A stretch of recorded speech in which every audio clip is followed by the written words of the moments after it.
안녕하세요. 캔들피그의 이런저런 시간입니다. 2차 세계대전 이후에 국제정세를 보는 데는 유럽이 은근히 중요한데요. 여러 이유가 있겠지만 각양각색의 국가들이 모여있는 유럽은 사실 국제정세의 압축판이자 바로미터 역할을 합니다. 두 번의 큰 전쟁을 겪었던 2차 세계대전 이후 세계는 이런 대규모의 전쟁을 또다시 반복하지 않을 그런 시스템을 구축하는 데 관심이 많았는데요. 그리고 냉전 종식 이후에는 국가 간 장벽을 허무는 세계화 시대를 만들었죠. 그리고 세계화 시대를 30년가량 거치는 동안 드러난 문제로 인해서 이제는 주요국들을 중심으로 탈세계화, 자국우선주의로 이렇게 세계가 흘러가고 있는데요. 이런 2차 세계대전 이후부터 일어난 국제정세의 요약판이 유럽 안에서 비슷하게 나타납니다. 그래서 오늘은 유럽에 초점을 좀 맞춰서 그동안 흘러온 이야기를 좀 해볼까 합니다. 1800년대까지 프랑스라고 하면 제국주의 시대의 중심 국가 중의 하나로 엄청난 국력을 자랑하는 그런 나라가 바로 프랑스였는데요. 당시의 식민지 규모로만 따지면 영국에 이은 세계 2위의 식민지를 보유한 그런 경제 대국이었죠. 영국은 그냥 어나더 레벨의 무소불위의 존재였는데 어쨌거나 그런 영국에 그나마 비벼볼 수 있는 나라가 프랑스 하나라고 할 만큼 프랑스도 대단한 나라였습니다. 그런데 경제 군사적으로도 단단하고 자존심도 셌던 이 프랑스는 2차 세계대전의 승자인 연합국 진영의 국가이긴 하지만 2차 대전을 거치면서 국력이 엄청나게 쇠약해졌습니다. 전쟁 이후에 국제사회에서 프랑스의 지위는 예전만 못했고 심지어 마셜 플랜이라는 미국의 유럽 재건 지원 없이는 국가 경제를 스스로 일으킬 만한 그런 원동력도 많이 상실한 상태였는데요. 당시에 이런 처지는 자존심 강한 프랑스 입장에서는 상당히 굴욕적이었다고 볼 수 있죠. 아무튼 과거와 같은 지위와 힘을 가지지 못한 프랑스 입장에서는 냉전시대의 두 축인 미국과 소련 사이에서 나름의 살궁리를 할 수밖에 없었을 텐데요. 당장 소련만 하더라도 공산 세력을 동유럽권에 뻗치면서 프랑스에겐 실질적인 위협이 됐고요. 같은 편인 미국도 물론 경제적으로 유럽 재건에 지원해주고 서유럽과 집단 안보 시스템을 구축하는 중요한 우방국이기도 하지만 또 한편으로 보면 2차 대전 이후로 압도적인 패권국이 된 미국이 유럽 내에서 군사 경제적으로 영향력이 계속 빠르게 커지는 것도 그래도 한때 넘버2였는데 프랑스 입장에서는 그렇게 편치만은 않을 거 아닙니까?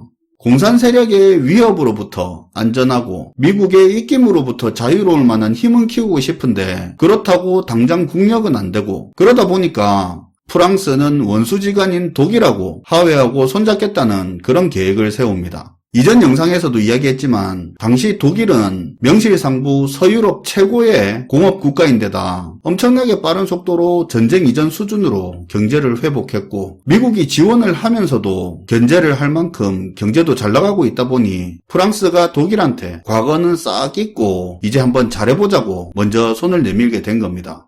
당시 로베르 슈만이라는 프랑스 외무장관의 계획을 시작으로 유럽 공동체의 주축이 되는 두 나라의 딜이 시작됐습니다. 사실 당시 독일 입장에서도 프랑스의 제안이 솔깃할 수밖에 없었는데요. 당시 패전국인 독일은 우리로 치면 울산, 창원 같은 중요한 국가 산업단지 같은 게 있었는데 그런 공업력의 핵심 지역을 관리할 수 있는 권한을 연합국인 미국, 영국, 프랑스하고 독일 주변의 벨기에, 네덜란드 같은 그런 나라들에 의해서 관리 권한을 빼앗긴 상태였는데요. 그냥 놔두다가 또 독일이 전쟁 일으키면 어쩌겠습니까? 특히 루르 공업지역 같은 경우에는 서유럽 최대의 중공업 지역으로 말 그대로 당시 독일 경제의 노른자 중에 노른자라고 할 수 있는 곳인데 루르 공업지역에 대한 관리 권한을 빼앗기게 되면서 독일 경제 발전이 주춤거리는 그런 현상도 발생하기도 합니다. 아무튼 그런 처지에 놓여있는 독일이었는데 때마침 프랑스가 독일의 가려운 곳을 긁어주는 그런 제안을 한 겁니다. 프랑스가 유럽 석탄 철강 공동체라고 해서 EU의 전신이라고 할 수 있는 ECSC의 설립을 제안하는데요. 그러니까 독일을 포함해서 여기 ECSC에 가입한 국가끼리 일종의 조합처럼 같이 뭉쳐서 철강과 석탄 산업을 통합해서 공동으로 관리하자고 제안을 한 겁니다. 이게 독일 입장에서는 전혀 나쁠 게 없는 제안이었는데요. 미국, 영국 등 다른 나라들한테 감시 관리당하는 입장에 있는 것보다는 서유럽 주변국들하고 같은 조합의 일원이 되어서 독일만 관리받는 것도 아니고 참여한 나라 전체의 철강하고 석탄업도 같이 공동으로 관리한다고 하니까 독일 입장에서는 괜찮은 제안이 되는 거였죠. 운영 형태 역시 참여국 전체의 의견이 수렴되는 형태를 취하니까 독일도 같이 참여해서 입도될 수 있는 그런 권한을 가지게 된 거고요. 프랑스의 이런 제안은 결국 받아들여지게 되고요. 드디어 1952년 EU의 전신이라고 할 수 있는 유럽 석탄 철강 공동체 ECSC가 설립되게 되는 겁니다.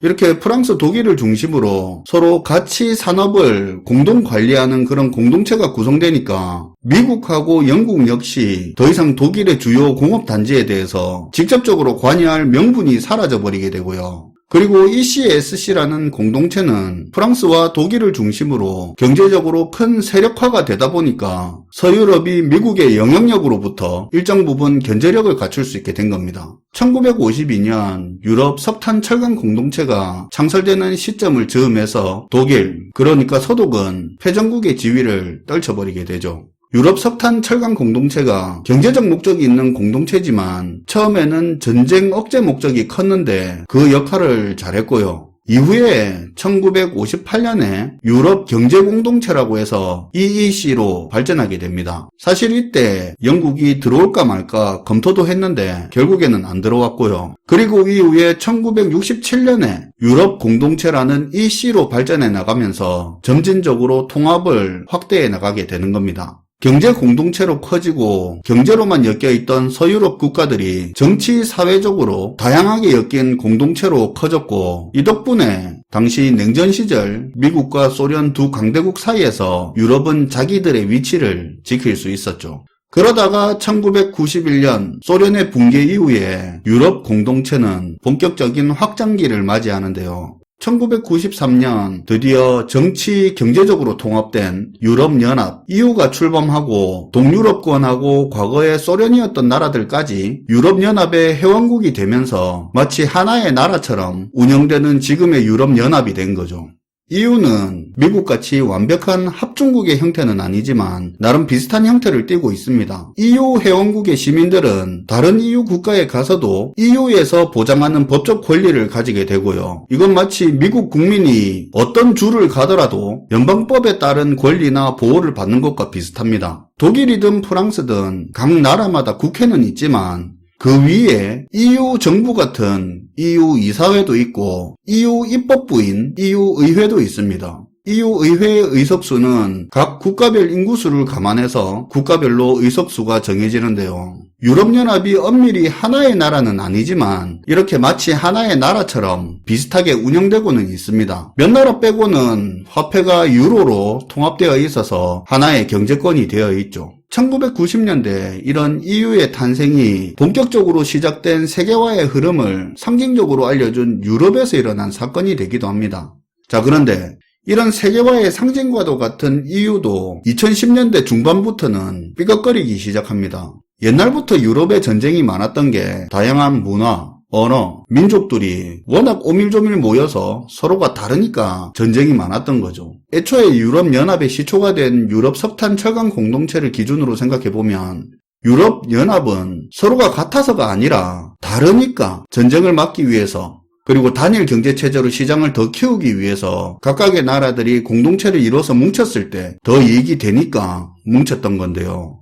간단하게만 생각해봐도 독일은 독일어 쓰지, 프랑스는 프랑스어 쓰지, 지금은 탈퇴했지만 영국은 영어 쓰지, 실제로 EU 소속 국가들이 쓰는 공용어만 24개라고 합니다. 경제 수준도 다르고 당연히 생각이나 문화도 다른데요. 어쨌든 서로의 이익을 위해서 모여진 공동체가 하나의 연합국가를 지향하는 유럽연합으로 발전을 했고요. 유럽연합의 힘이 세지니까 이제 EU 법이나 EU의 규제, EU가 국제사회와 합의한 그런 결과들이 각 회원국들의 자국 각국의 법보다 우선시되기 시작합니다. 이런 과정에서 슬슬 개별 국가의 정체성과 EU의 정체성이 충돌하기 시작하는데요. EU라는 공동체보다 원래 자기 나라에 대한 정체성이 강한 나라라면 EU가 정한 규제나 의무들이 당연히 무조건 달갑게 느껴지지는 않을 겁니다. 그렇게 내부적인 문제가 쌓이고 쌓이다가 국가 정체성이 강한 영국에서 가장 먼저 문제가 발생하고 영국이 EU에서 나가버리게 된 건데요. 브렉시트 이유야 너무 많이 들어서 잘 아실 텐데 주된 이유로는 EU 내 동유럽권 이주 노동자들이 너무 많이 이주하게 되면서 원래 영국에 살고 있던 근로자 계층의 일자리가 많이 부족해졌고요. 뿐만 아니라 굉장히 예민한 난민 문제에 있어서도 영국은 난민을 받게 된다면 선별적으로 받고 싶은데 EU 차원에서 난민을 받기로 하고 회원국한테 엠빵하는 거 비슷하게 몇 명 받아라 배정해버리고 이런 게 싫었던 겁니다. 거기다가 영국은 EU를 운영하는 분담금을 세 번째로 많이 내는 나라인데 근데 EU에서 예산을 배정받을 때는 12번째로 폴란드가 배정받는 예산의 반의 반도 못 받으니까 영국 국민들 입장에서는 이런 부분 하나하나가 불만이 쌓일 수밖에 없었던 거죠. 영국은 유럽연합의 3대 주요 국가이긴 했지만 초창기 멤버도 아니었고 나중에 어쩔 수 없이 꾸역꾸역 유럽 공동체에 들어온 나라인데다가 대영 제국이라는 역사가 있듯이 EU보다는 영국이라는 국가 자체에 대한 정체성이 강한 그런 국민들이 많이 모여있는 나라죠. 거기다가 국력이 약한 나라도 아니다 보니까 EU에 남아있는 게 이게 이익보다는 손해가 많다는 생각을 영국의 국민들이 충분히 할 수도 있는 나라입니다. 아무튼 이런 이유로 결국 영국은 EU를 떠나게 됐고 그 이후로 현재 EU는 설립 초기와는 달리 체제가 그렇게 안정적이지 못합니다. EU 내의 질서와 개별 국가 간에 너무 많은 이해관계 충돌이 발생하고 있는데요. 앞서 말한 것처럼 EU 내 경제 수준이 높은 국가의 국민들은 상대적으로 EU 내 못 사는 나라를 먹여 살리고 있다거나 그들의 일자리가 침해되고 있다는 그런 불만을 많이 가지고 있고요. 경제가 전체적으로 다들 어려워지다 보니까 이런 정서는 더 커지고 있습니다.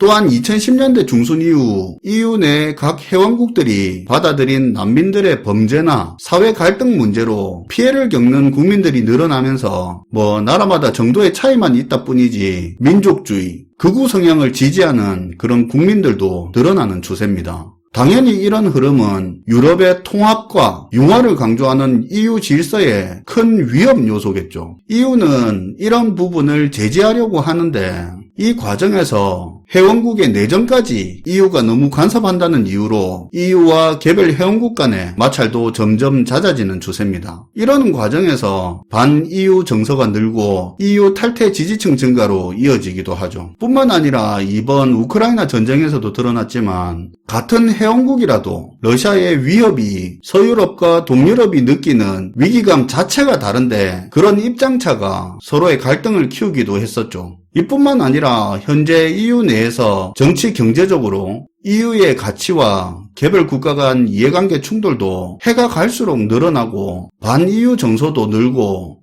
이 부분만 따로 다뤄야 할 만큼 내용이 복잡합니다. 이런 EU 내에 늘고 있는 개별 국가 우선주의, 탈-EU, 반-EU 분위기도 현재 세계적으로 나타나고 있는 탈세계화 국제 분위기와 많이 닮아있죠. 세계화 시대가 유럽에서는 EU의 탄생과 성장으로 나타났다면 현재 접어든 탈세계화 시대는 유럽에서는 탈-EU, 반-EU 정서의 확대로 나타나는 거죠.